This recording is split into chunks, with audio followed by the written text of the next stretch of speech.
Hey guys, welcome back. In today's video, I want to take a look at a new poll that just came out recently. This from the Des Moines Register and CNN. This is pretty much the gold standard in terms of Iowa caucus poll, so definitely worth taking a look at. And Bernie Sanders has gained significant ground on Joe Biden compared to the numbers that we got from this poll 3 months ago. So I'm going to do a deep dive into this. First, I'm going to start off. It's a little easier to read over at 538, so that's where we're going to start. And then we're going to jump back to the actual PDF file itself and go through those numbers a bit more and some of the other questions that they asked. So starting off here, you can see Biden still in first place at 27% overall. Sanders well within the margin of error here at 25 percentage points, just 2 points down from Biden. And these two have clearly separated themselves from the rest of the pack. None of the other candidates even getting in double figures.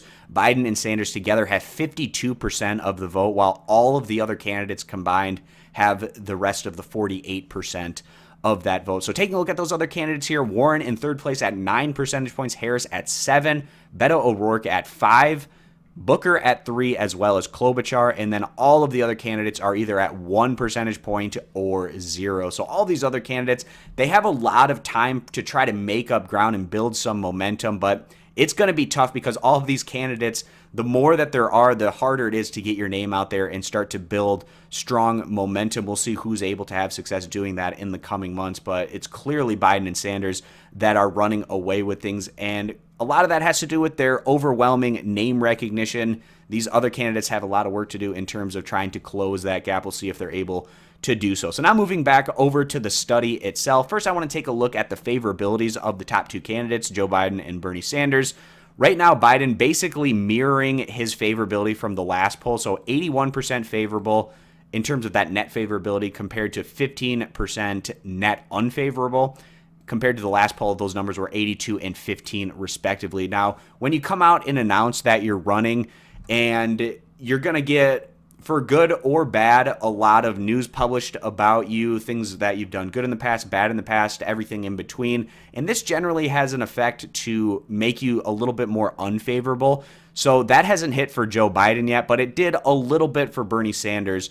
Back in December 18, before he announced he was at 74 favorable compared to 22 unfavorable. And now in the most current one, he's at 71% favorable compared to 25% unfavorable. So not taking too much of a hit there, just 3 points different from where he was back in December, both in terms of his favorability and unfavorable numbers. So now I want to move down and take a look at the difference in percentages between some of these candidates from where they are now and where they were 3 months ago. So Joe Biden, we can see that him not coming out and announcing has hurt his overall numbers. Now he's at 27%. He was at 32. So taking a 5-point loss there compared to where he was. Another candidate that's taken a big dive from where he was 3 months ago, and that's Beto O'Rourke. So now he's at 5 percentage points compared to the 11 that he picked up back in December 18th when that prior poll was released. So O'Rourke, he's probably going to make his announcement somewhat relatively soon, and we'll see what kind of impact that has on his numbers out of the gate. But Bernie, clearly the big winner here, making his announcement, doing all these rallies, going on and doing a CNN town hall, getting his name out there more, has boosted his numbers up. He was at 19. Now he's up to 25 percentage points and within striking distance of first place. So now I want to go down and take a look at some more interesting information that we're getting from this particular poll. And I want to look at the issues here. And it's pretty impressive how strongly liberal, anyways, these Iowa caucus goers are in terms of their support of some pretty liberal propositions. So starting off here, among likely Democratic caucus goers, Medicare for All shifting to a government-run healthcare system. In terms of its net support, whether it's full support now or getting there in steps, we're at 84% overall support compared to 11% that don't support. Free tuition to public 4-year college, we have at 76% support compared to 21% who don't support. New taxes that target people with over $50 million in assets, just absolutely blowing it out of the water in terms of support here at 89% overall compared to 8% who do not support.